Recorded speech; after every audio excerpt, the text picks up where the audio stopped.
ವೃಶ್ಚಿಕ ರಾಶಿ ಬಹಳ ಸಂಯಮ ಬೇಕಾಗ್ತದೆ. ಗುರುವಿನ ಅನುಕೂಲ ಇಲ್ಲ. ಪಂಚಮದ ಶನಿ, ಚತುರ್ಥದಲ್ಲಿ ರಾಹು, ದ್ವಿತೀಯದಲ್ಲಿ ಬಾಧಕವಾಗಿರ್ತಕ್ಕಂಥ ರಾಶೀಶ್ವರನ ಕುಜನ ಒಂದು ಸಂಚಾರ, ಮಾತು, ಹಣ, ಸಂಘ ಈ ಮೂರರಿಂದಲೂ ಪತನ ಭೀತಿ ಉಂಟಾಗ್ತದೆ. ಅಥವಾ ಅದೇ ಶತ್ರು, ಮಾತೇ ಶತ್ರು, ಮತ್ತು ಹಣವೇ ಶತ್ರು ಆಗ್ತಕ್ಕಂಥದ್ದು, ಮತ್ತು ಸಂಘವೇ ಶತ್ರು ಆಗ್ತಕ್ಕಂಥದ್ದು. ಶತ್ರುಗಳ ಸಂಘ ಮಾಡೋದು ಅಂತಲ್ಲ, ಇರುವ ಸಂಘವೇ ಶತ್ರು ಆಗ್ತಕ್ಕಂತಹ ಒಂದು ದೋಷಗಳು ಏರ್ಪಾಡಾಗುವ ಸಾಧ್ಯತೆ ಇರ್ತದೆ. ವೃಶ್ಚಿಕ ರಾಶಿಯವರಿಗೆ ರಾಜಕೀಯದಲ್ಲಿ ಇರ್ತಕ್ಕಂಥವರು, ಅಧಿಕಾರ ವರ್ಗದಲ್ಲಿ ಇರ್ತಕ್ಕಂಥವರು, ಆರಕ್ಷಕ ವರ್ಗದಲ್ಲಿರ್ತಕ್ಕಂಥವರು, ಮಿಲ್ಟ್ರಿಯಲ್ಲಿ ಇರ್ತಕ್ಕಂಥವರು, ಇವರೆಲ್ಲರಿಗೂ ಅಪ್ಲೈ ಆಗ್ತದೆ ಇದು. ಸೊ ಯು ಹ್ಯಾವ್ ಟು, ಅದಕ್ಕೆ ತಾಳುವಿಕೆಗಿಂತನ್ಯ ತಪವೂ ಇಲ್ಲ, ವಾದಿರಾಜ ಸ್ವಾಮಿಗಳ ಮಾತು. ಕೇಳಬಲ್ಲವರಿಗೆ ಪೇಳುವೆನು ಸೊಲ್ಲ. ಎಲ್ಲರೂ ಕೇಳಿಸ್ಕೊಳ್ಳಲ್ಲಪ್ಪ, ಕೇಳಬಲ್ಲವರಿಗೆ. ಒಬ್ಬರದ್ದು ಹಿತವಚನವನ್ನು ಕೇಳಿಸ್ಕೊಳ್ಳೋಕ್ಕೂ ಮನುಷ್ಯನಿಗೂ ಒಂದು ಯೋಗ್ಯತೆ ಬೇಕು. ಎಲ್ರಿಗೂ ಎಲ್ಲದನ್ನೂ ಹೇಳ್ತಾ ಇದ್ದರೆ ಯಾರೂ ಕೇಳಿಸ್ಕೊಳ್ಳೋದಿಲ್ಲ. ಕೇಳಬಲ್ಲವರಿಗೆ ಪೇಳುವೆನು ಸೊಲ್ಲ, ತಾಳುವಿಕೆಗಿಂತನ್ಯ ತಪವೂ ಇಲ್ಲ ಅಂತಂತ ಸುಂದರವಾಗಿರ್ತಕ್ಕಂಥ ಕೃತಿ. ಅದರಂತೆ ವೃಶ್ಚಿಕ ರಾಶಿಯವರು ನಡ್ಕೊಳ್ಳೋಕ್ಕೆ ಪ್ರಯತ್ನ ಮಾಡಿದರೆ ಈ ತಿಂಗಳು ಹೆಚ್ಚು ಅವರಿಗೆ ರಕ್ಷಿತವಾಗಿ ಇರ್ತಾರೆ. ನವಗ್ರಹರ ಶಾಂತಿ, ಕಳಶ ಪೂಜೆ, ಪ್ರದಕ್ಷಿಣ ನಮಸ್ಕಾರ ಶ್ರದ್ಧೆಯಿಂದ ಮಾಡಿಕೊಂಡು ಮುಂದುವರಿತಕ್ಕಂಥದ್ದು ವೃಶ್ಚಿಕ ರಾಶಿಯವರು. ಧನುರಾಶಿಗೆ ಮಾನಸಿಕವಾಗಿರ್ತಕ್ಕಂಥ ಒತ್ತಡಗಳು ಜಾಸ್ತಿ ಆಗ್ತದೆ. ಅದರಿಂದ ಅನಾರೋಗ್ಯವು ಉಂಟಾಗುವ ಸಾಧ್ಯತೆ ಜಾಸ್ತಿ ಇರ್ತದೆ. ಪಿತ್ತವಿಕಾರ ಆಗ್ತದೆ.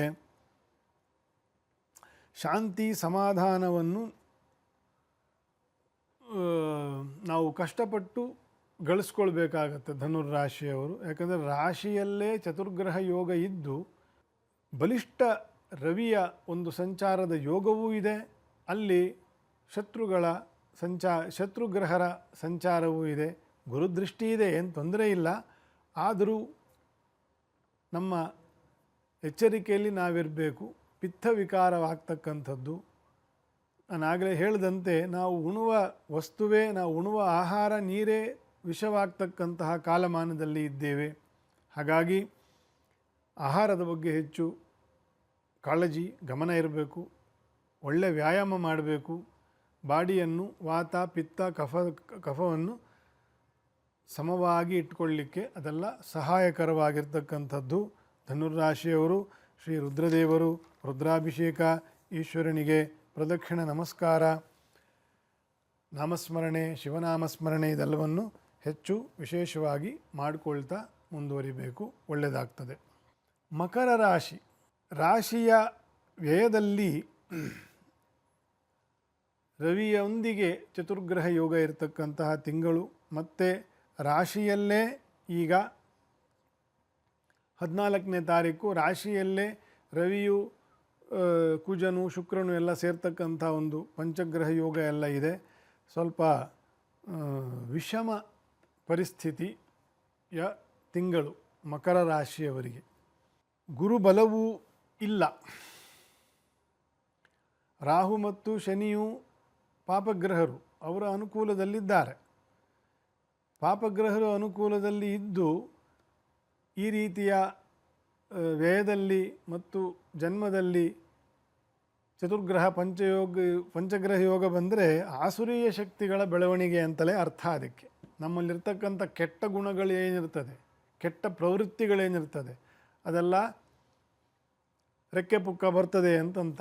ಹಾಗಾಗಿ ಹೆಚ್ಚು ಧ್ಯಾನಸ್ಥರಾಗಿ, ಹೆಚ್ಚು ಸಜ್ಜನರ ಗುರುವಾಣಿಗಳ ಸತ್ವಾಕ್ಯಗಳ ಮನನವನ್ನು ಮಾಡಿ, ದುಷ್ಟ ರಾಜಕಾರಣದ, ದುಷ್ಟ ಜನರ ಏಳಿಗೆಯ ಇತ್ಯಾದಿಗಳನ್ನು ಆದಷ್ಟು ಅದರಿಂದ ದೂರ ಇರಿ. ಅರ್ಧ ಸಮಸ್ಯೆ ಅಲ್ಲೇ ಪರಿಹಾರ ಆಗ್ತದೆ. ಮಕರ ರಾಶಿಯವರಿಗೆ ನಾನಾ ಬಗೆಯ ಶತ್ರುಗಳ ಉಪಟಳದಿಂದಲೂ ಕೂಡ ನಾವು ಇದರಿಂದ ಪಾರಾಗಬಹುದು. ಅಶಾಂತಿಯಿಂದ ಶಾಂತಿಯತ್ತ ಪ್ರಯಾಣಕ್ಕೆ ನಮಗೆ ಸುಲಭ ಆಗ್ತದೆ. ಇದನ್ನೆಲ್ಲ ಅರ್ಥ ಮಾಡಿಕೊಂಡ್ರೆ ಹರಿನಾಮ ಜಪ. ನಾನಾ ಬಗೆಯ ದೋಷಗಳಿಗೆ ಹರಿನಾಮ ಜಪ, ಹರೇ ಕೃಷ್ಣ ಮಂತ್ರ ಜಪ, ನಾರಾಯಣ ಜಪ, ಶ್ರೀಕೃಷ್ಣ ಮಂತ್ರ ಜಪ ಇದನ್ನು ನಿಮ್ಮ ಅಭ್ಯಾಸಕ್ಕೆ ತಗೊಂಡು ಹೆಚ್ಚು ನಾಮಜಪವನ್ನು ಮಾಡಿ ಗ್ರಹಶಾಂತಿ ಸೇವಾದಿಗಳನ್ನು ಕೂಡ ಮಾಡಿಕೊಂಡ್ರೆ ಬಹಳ ಒಳ್ಳೆಯದು. ಮಕರ ರಾಶಿಯವರು ಕೂಡ ಕುಂಭರಾಶಿಯವರು ಕೂಡ. ಕುಂಭರಾಶಿಯಲ್ಲಿ ಗುರುವಿನ ಅನುಕೂಲ ಇರತಕ್ಕಂತಹ ವರ್ಷದಲ್ಲಿ ಮುಂದುವರಿತಾ ಇದೆ. ಸ್ವಜನರಲ್ಲಿ ಸ್ವಲ್ಪ ಹೆಚ್ಚು ಜಾಗೃತವಾಗಿರಬೇಕಾಗುತ್ತೆ.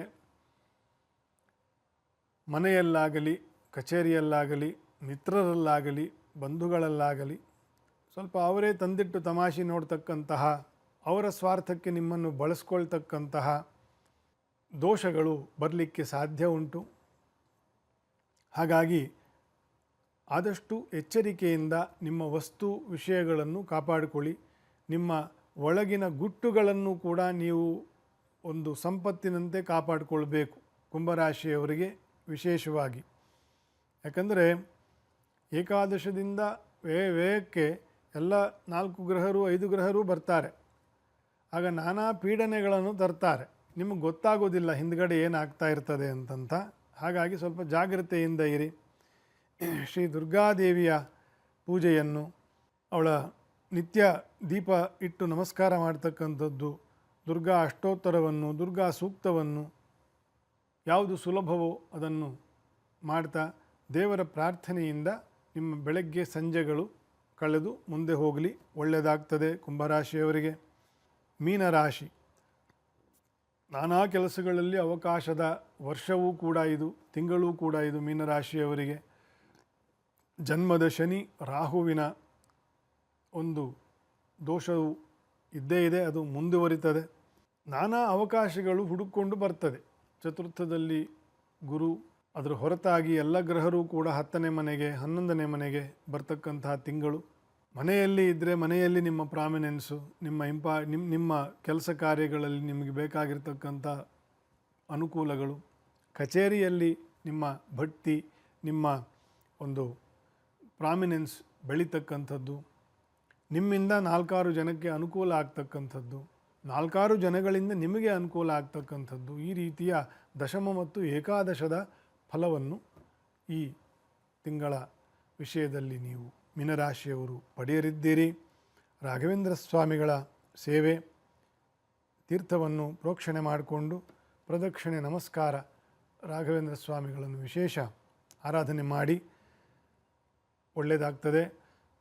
ಮಕರ ಸಂಕ್ರಮಣವು 2026 ಜನವರಿಯ ಹೊಸ ವರ್ಷವೂ ಇಷ್ಟು ತನ್ನ ಕಂಕುಳಲ್ಲಿ ಇಟ್ಟುಕೊಂಡು ನಮ್ಮೊಂದಿಗೆ ಸಾಗ್ತಾ ಇದೆ.